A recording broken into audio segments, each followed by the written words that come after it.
Live right here in hour number 2 on a Tuesday on the early line on Sports Grid right before the break. I said hour number 3. That would have been our third and final. Nope, still 2 more hours to go with Joe Raineri and myself, Ben Stevens. Felt like a long hour when you have to watch the Cowboys play a Monday night stinker. Sometimes it drains you a little bit, but we'll go elsewhere around the NFL here in this second hour. We'll talk some college football in a game of the year on Saturday in Columbus. A top 5 tilt ahead of the third unveiling of the college football playoff rankings tonight between Ohio State and Indiana. Yeah, you heard me. Ohio State, Indiana, top 5 tilt game of the year, number 5. I believe that in my heart of hearts. But, Joe, we'll start with the NFL. We'll talk a lot of big picture stuff entering week number 12 of this NFL campaign.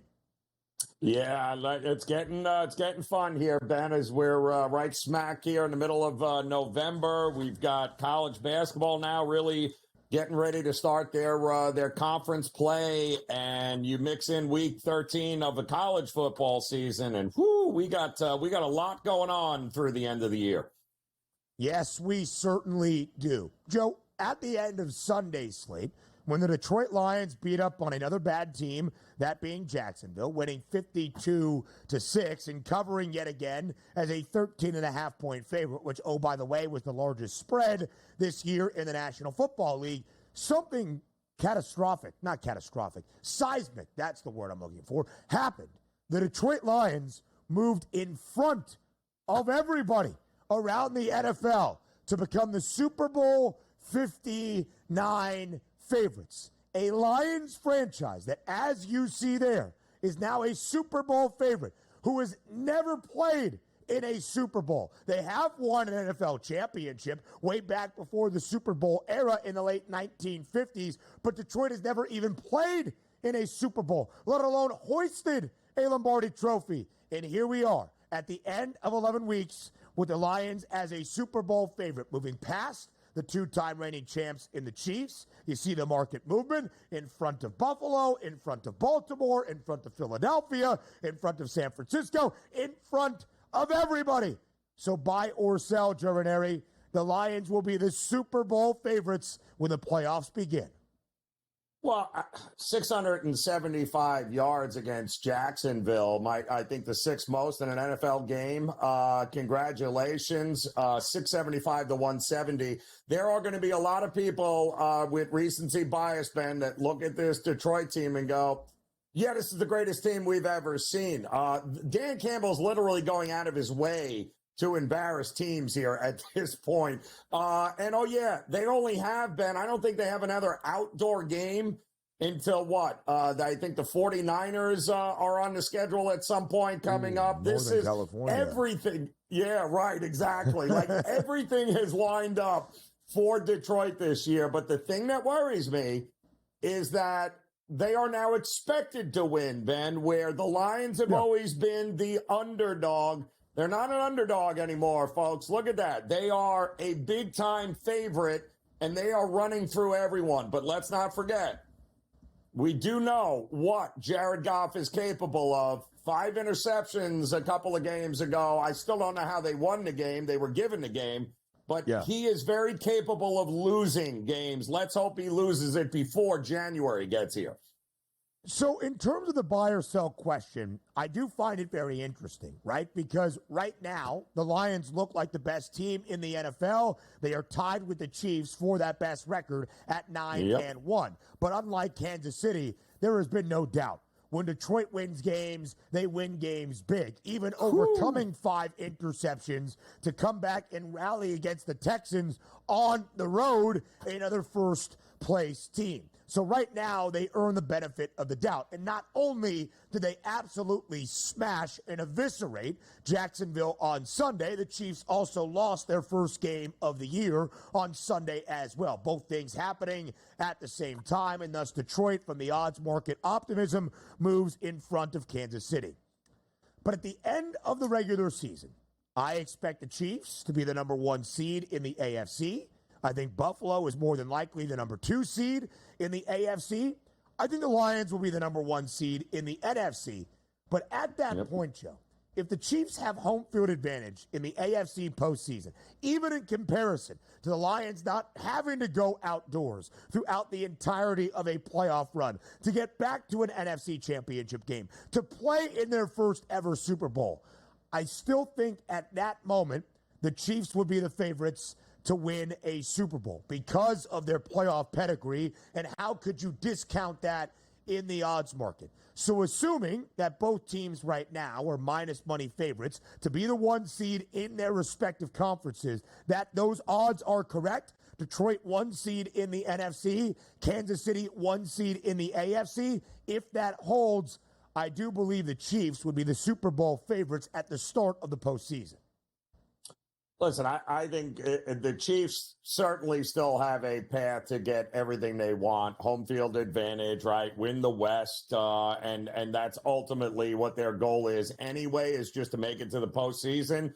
I think anybody they play, Ben, no matter what, when they're there, barring any sort of ridiculous injuries or some sort of, I don't know how many more injuries they can go through at this point, but they are always going to be the favorite. And they've earned that, not just this year, but obviously over the last 5 years. So I don't think there's anybody, if the Kansas City Chiefs are playing them, they won't be a favorite against. And that includes maybe even Buffalo down the road.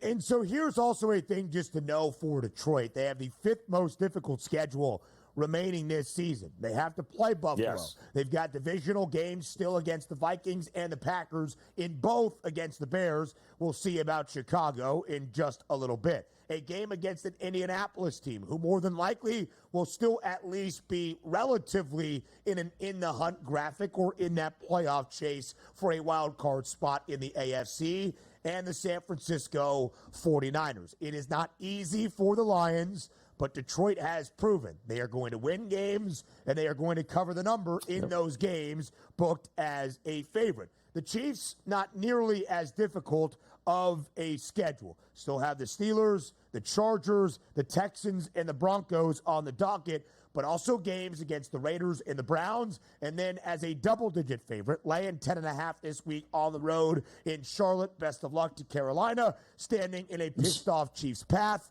on Sunday afternoon in Charlotte. So all to say, Joe, that I actually think the Chiefs have a better path to being the 1 seed in the AFC, and thus, if that is the case, Kansas City becomes a Super Bowl favorite. And Buffalo, Joe, also, if they were to have a better record at the end of the year, or even same record as KC, but having that direct head-to-head tiebreaker advantage now in front of the Chiefs, I think Buffalo... And that's interesting. Let me ask you this. If Buffalo and Detroit were both the 1 seeds in the respective conferences, of course, the Bills in the AFC and the Lions in the NFC, who do you think would be the Super Bowl favorite of those two teams? Would it be the Bills in front of the Lions or vice versa? No, but I still think if it was number 1, Buffalo, number 2, Kansas City over there, I think the future odds would give Kansas City the favorite again, because history tells us that the Bills always win in the regular season and Kansas City always wins in the playoffs. And I think the public will run to the window to buy as much Kansas City stock as possible. And it is a good point, right? KC has bounced Buffalo from the postseason 3 of the previous 4 years, of course, where the Bills have won an AFC East divisional crown 4 consecutive seasons, and the Bills have only reached 1 AFC championship game in that span. And, Joe, maybe last year the Chiefs were the underdog, having to go on the road to Buffalo and Baltimore and against San Francisco, and they still won outright to win their 2nd consecutive Lombardi Trophy. We'll talk MVP award next. The individual race for the NFL MVP in 2024. Not only in the second half of the season do we start to focus on the playoff picture in those teams with a postseason outlook, but the individuals that will lead their organizations to the promised land. And right now, Joe, at the end of Week 11, after a game-winning 26-yard touchdown scamper with about 2.5 minutes to hand Kansas City its first loss of the year, Josh Allen is once again the NFL MVP favorite, as he was at multiple different points in the opening month and a half. Shout out Justin Jefferson, Oh, that's Lamar. Sorry, I can't see. I have bad eyesight. Yes. Bad eyesight. Just saw a purple jersey. That's on me. Lamar Jackson, though, second best price at 2-1 to win the NFL MVP award. But Josh Allen is the NFL MVP favorite at plus 125. Thus, you see the numbers for what Josh Allen has done this year. A man, of course, that can do it all. 23 total touchdowns, 5 interceptions. He has had multiple games now in a row with an INT, which is not great because he started off the year not turning the ball over, which is obviously huge for Buffalo. But buy or sell, Joe, Josh Allen has locked up the NFL MVP award. No. Yeah, he is the leader. I'll tell you that. I don't know that he's locked it up. I would say he is certainly in the driver's seat given the performances we have seen over the last couple of weeks from Lamar and Jared Goff. I think he is the one guy right now that controls this destiny, if you want to call it that. I do think that obviously beating Mahomes in a regular season, the path and how easy it is in the AFC East right now, they are playing great football. I think it's his to lose, Ben, so I would buy it from that standpoint. But we've already seen Jared Goff, 5 interceptions in a game. You can't win an MVP trophy and have that kind of situation. And you can't be Lamar Jackson, who, I mean, what was that, Lamar? Really? Against Pittsburgh? We didn't see Josh Allen have that kind of game against his arch nemesis, did we? So it's his to lose. 18 passing touchdowns, 5 on the ground for Josh Allen in 5 interceptions, 4 consecutive games. He has thrown an INT, had not thrown an interception, and in only a couple of fumbles in the first 7 games of the year for Buffalo. That is huge. Joe, again, I'm going to sell the notion that Josh Allen has locked up the NFL MVP award. I think there is a lot of time for these markets and these positions to change. I will buy the idea, what you expressed as well. Josh Allen is in the driver's seat. He is the rightful favorite and the only guy that controls the NFL MVP destiny. Lamar can keep playing at an MVP caliber level. He also has voter fatigue, 2 MVP awards in the last 5 years. Mahomes is not playing at an NFL MVP level, and he also has the voter fatigue notion of it. I do actually believe, despite a 5-interception game, because Detroit won it, that Jared Goff should be and is in the running at an 8-1 number. But I do just want to make one point that I made yesterday, Joe. 45-1 is the number on Cincinnati's Joe Burrow to win the NFL MVP award. The reason it is 45-1 is because the Bengals are not great right now. They're sub 500 by 3 games. They are 4-7. But Joe Burrow, Joey B, has been sensational, exceptional in terms of what he is doing, generational. So, Joe, we know the Bengals are now very much on the outside looking in at an AFC playoff spot. And there are teams that maybe we did not expect standing in Cincy's way. The Chargers, the Broncos, even the Colts have a better record. But if Joe Burrow leads the Bengals to a playoff spot, they win 5 of their final 6. Maybe they have to win all 6 of their last games to be a playoff team. I think Joe Burrow has a great and legitimate chance at winning the NFL MVP award. So if you wanted a sprinkle on the Bengals in some form or fashion that is not the AFC Championship or AFC North, because that's not even really a possibility, or even the plus 310 price for the Bengals to be a playoff team, I think your best number is 45-1 on Joe Burrow to win the NFL MVP award. Look, I don't hate it, but I'll say this, Ben. There's a guy that's just in front of him who just beat him. And he beat him and won the game by beating him. And that's Justin Herbert playing with a Chargers team that nobody wants to seem to pay any attention to. But Justin Herbert, throwing absolute dimes here. And he's finally healthy. He's got a running game. He's got a defense. He's got receivers. And he's got an offensive line finally that appears to be able to protect him. So call me crazy. Justin Herbert keeps winning games. I mean, it ain't pretty, but you know what he does? He delivers when he needs to for Harbaugh. He's got the right coach and the right team to shock the world here at 25-1. The only issue I would say, Joe, just in comparison to Herbert and Burrow, no doubt about it, the Bolts in a much better spot. LA is going to be a playoff team. It is what Jim Harbaugh does. He enters an organization or program and wins right away. The numbers are not crazy for Justin Herbert like they were in his first 3.5 years in the National Football League. But as of late, 13 touchdowns to only 1 interception this season. And, Joe, in 4 of the 5 last games for L.A., at least 279 yards in 4 of the 5. So, just something to pay attention to. At first, it was L.A. on the ground almost exclusively by design, taking the onus and the pressure off of Justin Herbert from what he had experienced in his first 4 years in the NFL. Now those offensive numbers from the quarterback are starting to ramp up. But for Joe Burrow, the numbers are already there. He is the only guy with more than 2,900 passing yards in the NFL. He's got more than 3,000. He's got 27 touchdowns to only 4 picks. He leads the NFL in QBR this year as well. But what Burrow does not have that Herbert and others do, that's team success. I just think it might be worth a sprinkle on Burrow if he can bring the Bengals all the way back to a playoff spot in the AFC. What's next for Danny Dimes? Next year on the Early Line. Daniel Jones' time as the starting quarterback of the New York Giants has now officially come to a close. Does Danny Dimes have any more shelf life available as a starting quarterback anywhere else around the National Football League? Joe, in terms of the contract, the 4-year, $160 million contract extension given to Daniel Jones before the start of 2023, because it was his best career year in his first year with Brian Daboll as his head coach, leading, of course, the Giants to an upset victory in a playoff game against the Minnesota Vikings. That sealed his fate, still as the face of the franchise in New York. But, of course, that is no longer the case. You see those stats.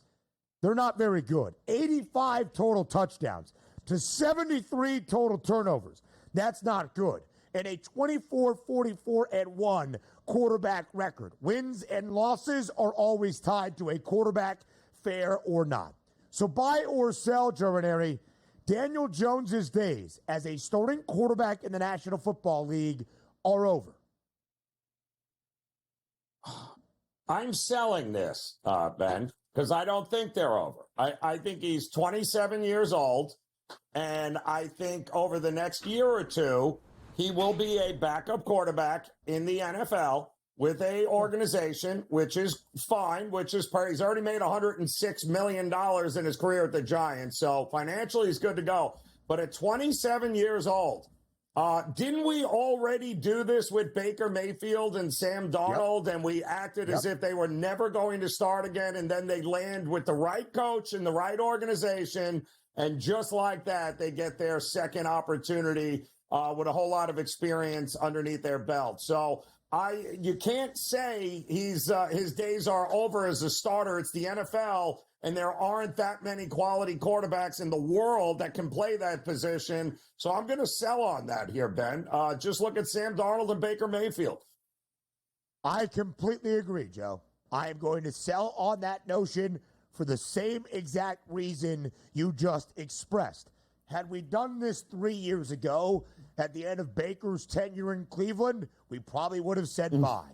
Had we done this at the end of the Sam Darnold experiment, both in New York and in Carolina, we also would have said bye. He went to San Francisco, did Sam Darnold, to never factor into the quarterback conversation and only be that steady veteran presence as a backup. We probably did this when Joe Flacco's time was coming to a close in Baltimore, or the Gardner Minshew run in a variety of places, like in Jacksonville, or in those few spurts in Philadelphia, or last year in Indianapolis came to a close.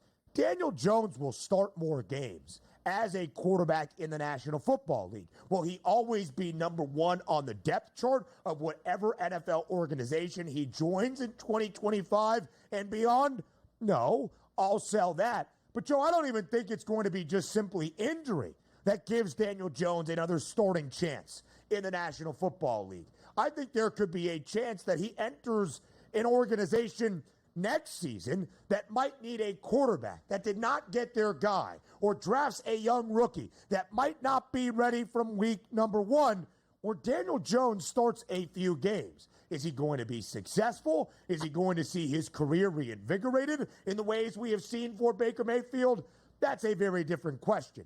But again, like you, I'm going to sell the idea that Daniel Jones's days as a starting quarterback in the National Football League have come to a close. Yeah, there's just not, and we see it every year, Ben, and we keep saying it, right? The NFL has a quarterback problem. There aren't enough qualified guys in order to lead the franchises that the league has. And anytime you have experience like this, there is a reason why Flacco is still around and Sam Darnold. There's a reason at 35 years old, Russell Wilson, after having 2 terrible years in Denver and one final one in Seattle over the last 3 years, and everyone thought should retire. Well, guess what? Now he's leading a team that is, top 5 in the NFL with a chance at a Super Bowl run. Yeah, you never say never when it comes to quarterbacks in the NFL. The guy has made his money. There is no doubt. Again, the numbers are not good. His career best year in 2022, 3,205 passing yards. That is his career best. It's still ranked 15th among qualified starting quarterbacks in the NFL that season. Very mediocre, middle of the pack. But Daniel Jones might even get another contract beyond the contract that is about to expire in New York, like we have seen for Baker Mayfield and Sam Darnold. Listen, the guy's going to have another shot. Hopefully he does well wherever that may be. More around the NFL. Looking forward to Thursday night already next. When 1 week in the NFL comes to a close, a new week is already on the horizon, just about 48 hours away. Week number 12 will kick with another AFC North divisional duel in Cleveland.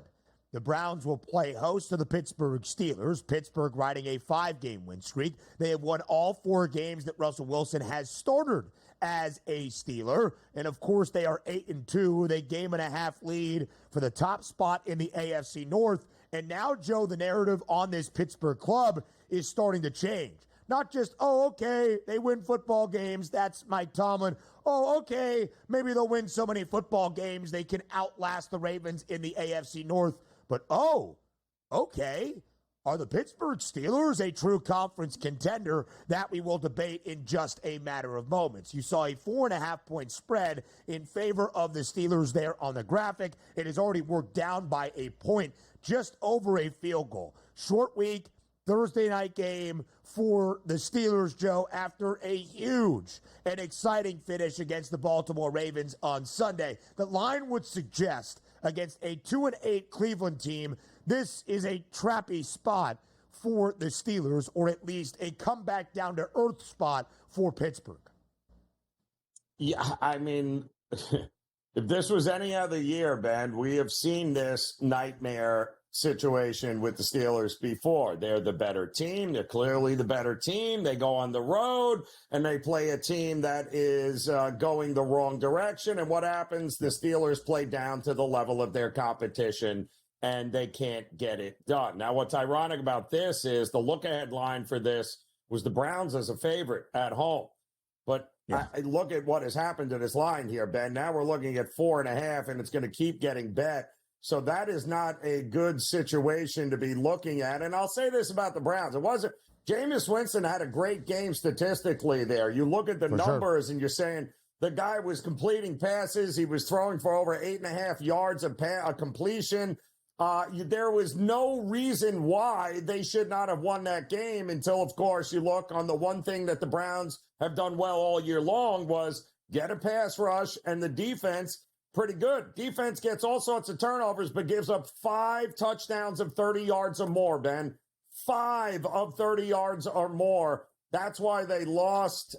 This is their Super Bowl against the Steelers here. I'm wondering how high it'll get before the market starts to buy it back. But at 4.5 right now in a short week, yikes. This has historically not been a great spot to back the Pittsburgh Steelers. as a home underdog against the Baltimore Ravens, getting 3 points or more. Different. Historically phenomenal spot to bet on the Pittsburgh Steelers. But to play that game in the way they did, the Steelers won that game without scoring a touchdown, perhaps Baltimore's best defensive performance in terms of limiting scoring output of the season. To hold on in that game, to stop a 2-point conversion with just over a minute left, Pittsburgh gave everything they had to win that game against Baltimore, and rightfully so. It is by far the more impactful game for the Steelers in comparison to this one. Game and a half lead directly against Baltimore. The Ravens and the Steelers meet once again in the Charm City in our third to final weekend of the year, week number 16. So is it a letdown spot? That's what the odds are suggesting. The Browns, however, Raineri, have not been a great team this year, and they certainly have not been a great cover team. They have just 2 wins, but both outright at home as an underdog. Or actually, their first one was on the road against Jacksonville. Their most recent win, a touchdown underdog in Jameis Winston's debut against who? The Baltimore Ravens. And Joe, when you look at the Browns, though, in their losses this season, only 1 cover in any of those 8 losses. It was against the Philadelphia Eagles nearly a month and a half ago. I do want to talk about the total, 35 and a hook. It should not really surprise you that this is the lowest total for both of these teams this season. But is it perhaps slightly reactionary? Because, Joe, if this is a bad spot for Pittsburgh and Cleveland keeps this game close, to me that's Jameis Winston, because the Steelers are one of the better rushing defenses in all of the National Football League. And the Steelers entered a game against the Ravens last week, having played 3 consecutive overs with Russell Wilson as their starting quarterback, and a total of 49 and a hook in an AFC North divisional battle against the Flock. Of course, it stayed well under. Pittsburgh did not score a touchdown. Do you think we might see, and when I say some points, I don't mean 42 plus, I mean just 37 or more, 36 or more. Do you think we see some points on Thursday night in the land? Absolutely not. And I'll tell you why here, Ben. It's got nothing to do with being overreactionary. Look at the weather report. It is going to have 3 to 6 inches of rain in Cleveland with up to 45-mile-an-hour wind gusts, sustained winds. They're calling for 20 to 25 miles per hour during this game. This is going to be an old-fashioned mud bath that they're going to be in, and I don't see anybody scoring, which is why this was 39.5, Ben, at the open. It's been bet down already 4 points to 35.5, and I got news for you.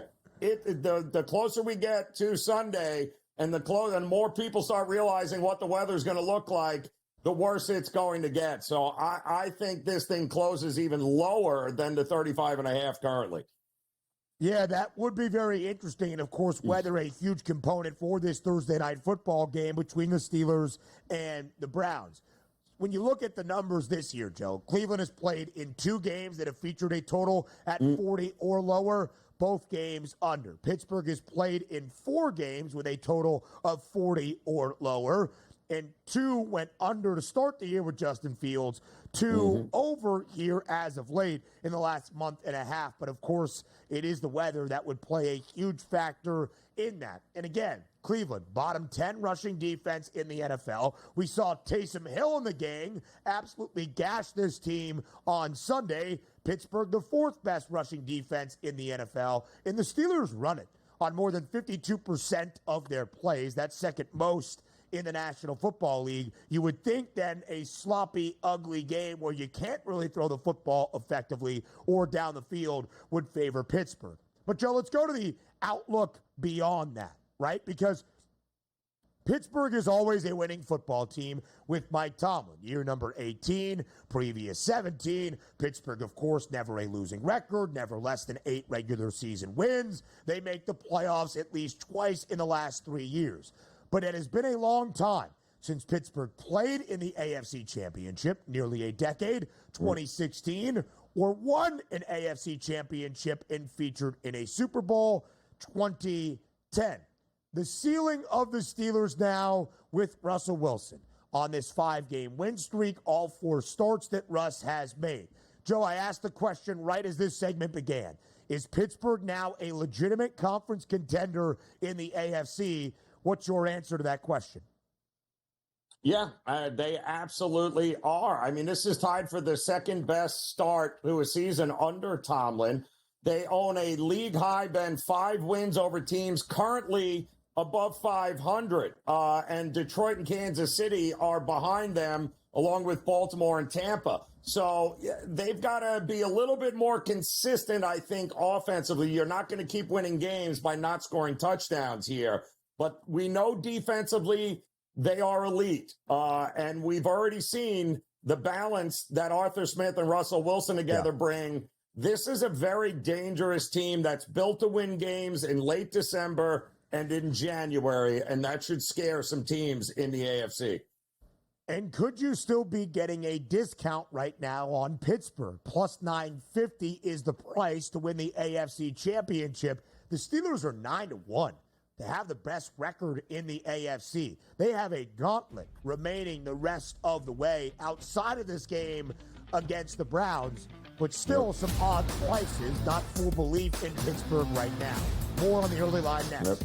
A lot of marquee matchups inside SoFi Stadium here in the last week, from the first primetime game of week number 12, Thursday in Cleveland, to the second on a Sunday night in SoFi between the Rams and the Eagles. A great game that we will break down here in just a moment, to Monday night, also in SoFi, where the Chargers will be there in that football game, hosting, I believe, as I looked at it earlier in the show, Monday night Chargers hosting the Ravens. Correct. So that's 2 consecutive primetime games for LA, that being the Bolts at home Sunday night this past week against the Bengals, Monday night next week against Baltimore, and 2 consecutive nights of a primetime game inside SoFi Stadium Sunday as the Rams play host to the Philadelphia Eagles. 3-point spread, Joe, in favor of the Birds on the road against LA. Total 50.5 for a SoFi Sunday night. We've got a long time, about 5 days, until we get to the conclusion of the Week 12 Sunday slate. But what are your early thoughts for this big matchup between Philadelphia and Los Angeles?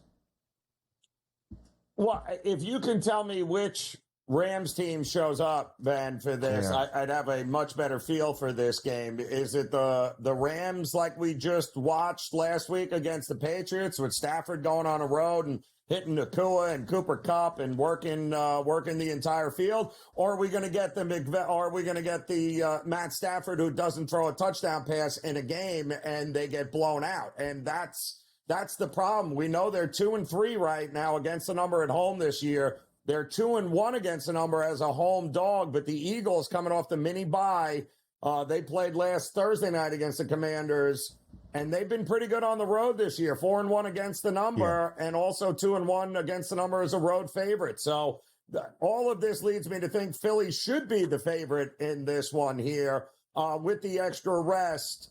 But I got to tell you, if that Rams team shows up, the good Rams team shows up with those offensive weapons, this is going to be a lot closer than people realize. Yeah, and that's really the question, Joe. To your point about which Rams team, the Rams were booked as an underdog in their first 5 games of the year. Closed at a pick'em price in Arizona, week number 2, but the Cardinals were a slight home money line favorite. The Rams are not a great underdog because of that. Because when they started off this season, they were banged up, injured, and did not look like the team we expected them to be. And as an underdog 6 times this year, they are just 2-4, both straight up and against the number. But those 2 outright victories against San Francisco, and most recently at home as a short underdog on a Thursday night against Minnesota, meaning they are beating some of the best teams, at least record-wise, in the NFC, or perception-wise, for San Francisco. Philadelphia has won 6 consecutive games. The Eagles have covered in 4 of those 6. Joe, on this 6-game win streak, one of the reasons we have seen Philly perform is because of how good the defense has looked. They have gone under in 4 of 6. You do not often correlate a favorite with an under, because when you think about it, to cover numbers, to win by a certain margin, you have to score that much more than the opponent.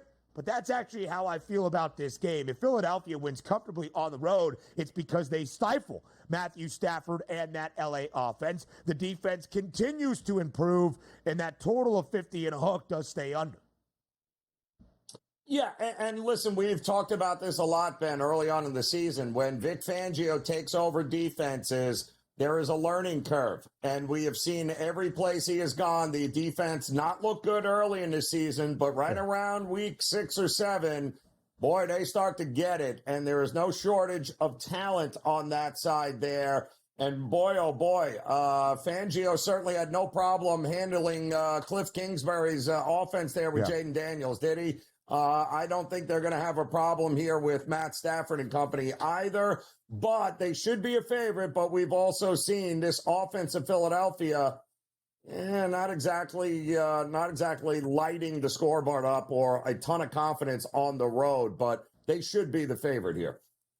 A big Saquon Barkley night, of course, on that short week Thursday game against Washington to give them that win at 26-18. A late touchdown from Jaden Daniels to Zach Ertz even got that score to 26-18. The Rams are not great against the run, but improving with that young defensive line that they have, allowing less than 100 yards per game on average against the Philly team that runs it more than anybody else in the National Football League, the highest rushing play percentage in all of the NFL.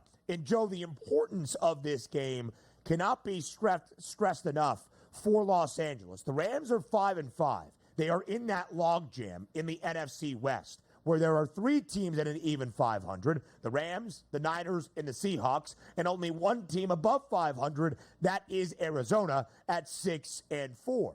The Rams, I don't know if they're going to be a wild card team, but they got to keep winning games to stay afloat in a competitive wild card race in the NFC. Joe, I said this last week. I still believe it. I actually think if you're the Niners, you're the Rams, you're the Seahawks, you're the Cardinals, your best path to a playoff spot is winning your division because of how jumbled things are. And the Rams still have 3 divisional games after this Sunday night affair against Philadelphia. Yeah, and that's really it, right? Handle your business, and the rest will handle itself there. I mean, I for all of the crap that Sirianni and company have handled or have taken after losing, 5 of their last 6 last year down the road, Ben, and then getting blown out by Tampa. I mean, what the hell else do you want this guy to do? He's 42-19 as a head coach with the Eagles here, and he seems to get no love at all or any credit. And he's going into a place that has not exactly been a great home field advantage against the Rams. Right. And the Rams with a loss here, that window is closing here. But the NFC West is a hot mess right now with Arizona leading it at 6-4. Yikes. And the Rams have won 2 of their first 3 divisional games. They've got 3 more remaining, 1 more against every other team, the Cardinals, the Niners, and the Seahawks. And again, just to say, that's one of the issues in San Francisco's way of even getting back to the playoffs. They're 1-3 in the NFC West. A lot of those divisional tiebreakers will be tough to come by.